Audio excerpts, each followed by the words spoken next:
That's your glorious British Navy, says the citizen, that bosses the earth, the fellows that never will be slaves, with the only hereditary chamber on the face of God's earth, and their land in the hands of a dozen game hogs and cotton ball barons. That's the great empire they boast about, of drudges and whipped serfs, on which the sun never rises, says Joe. And the tragedy of it is, says the citizen, they believe in it. The unfortunate yahoos believe in it. They believe in Rog.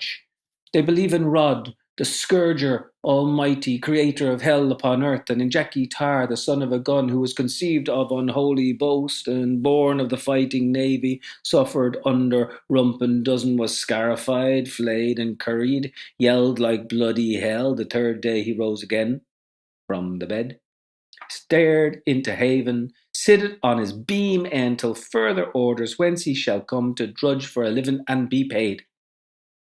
But, says Bloom, isn't discipline the same everywhere? I mean, wouldn't it be the same here if you put force against force? Didn't I tell you? As true as I'm drinking this porter, if he was at his last gasp, he'd be trying to downface you that dying was living. We'll put force against force, says the citizen. We have our greater Ireland beyond the sea. They were driven out of house and home in the Black 47. Their mud cabins and their sheilings by the roadside were laid low by the battering ram, and the Times rubbed its hands and told the white-livered Saxons there would soon be as few Irish in Ireland as redskins in America. Even the Grand Turk sent us his piastres. But the Sassenach tried to starve the nation at home, while the land was full of crops that the British hyenas bought and sold in Rio de Janeiro. Aye, they drove out the peasants in hordes. 20,000 of them died in the coffin ships, but those that came to the land of the free remember the land of bondage. And they will come again, and with a vengeance. No cravens, the sons of Granwellia, the champions of Kathleen ni Houlihan. Perfectly true, says Bloom, but my point was, we are a long time waiting for that day, citizen, says Ned, since the poor old woman told us that the French were on the sea and landed at Killala. Aye, says John Weiss, we fought for the Royal Stuarts that reneged us against the Williamites, and they betrayed us. Remember Limerick and the broken treaty stone? We gave our best blood to France and Spain, the wild geese. Fontenoy, eh? And Sarsfield, and O'Donnell, Duke of Teuton in Spain, and Ulysses Brown of Camus, that was Field Marshal to Maria Theresa.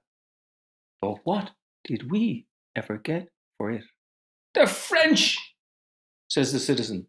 Set of dancing masters. Do you know what it is? They were never worth a roasted fart to Ireland. Aren't they trying to make an entente cordiale now at Tay Pay's dinner party with perfidious Albion? Firebrands of Europe, and they always were. Conspuez les Français, says Lenihan, nobbling his beer. And as for the Prussians and the Hanoverians, says Joe, haven't we had enough of those sausage-eating bastards on the throne, from George the Elector down to the German lad and the flatulent old bitch that's dead? Jesus. I had to laugh at the way he came out with that about the owl one with the winkers on her blind drunk in a royal palace every night of God, old Vic, with her Joram of Montague and her coachman carting her up body and bones to roll into bed, and she pulling him by the whiskers and singing him old bits of songs about Erin on the Rhine and come to where the booze is cheaper. Well, says JJ, we have Edward the Peacemaker now. Tell that to a fool, says the citizen. There's a bloody sight more pox than pax about that boyo, Edward Guelph Wetton. And what do you think, says Joe, of the holy boys, the priests and bishops of Ireland, doing up his room in Maynooth in his satanic majesty's racing colours and sticking up pictures of all the horses his jockeys rode? The Earl of Dublin, no less. They ought to have stuck up all the women he rode himself, says Little Alf. And says JJ, Considerations of space influenced their lordship's decision. Will you try another? Says Joe. Yes, sir, I will, says he. I will. You, says Joe. Beholden to you, Joe, says I. May your shadow never grow less. Repeat that dose, says Joe. And Bloom was talking and talking with John Weiss, and he quite excited with his dun duckety mud-coloured mug on him and his old plum eyes rolling about. Persecution, says he.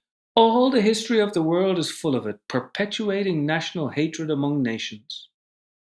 But do you know what a nation means? Says John Weiss. Yes, says Bloom. What is it? Says John Weiss. A nation, says Bloom. A nation is the same people living in the same place. By God, then, says Ned, laughing. If that's so, I'm a nation, for I'm living in the same place for the past 5 years.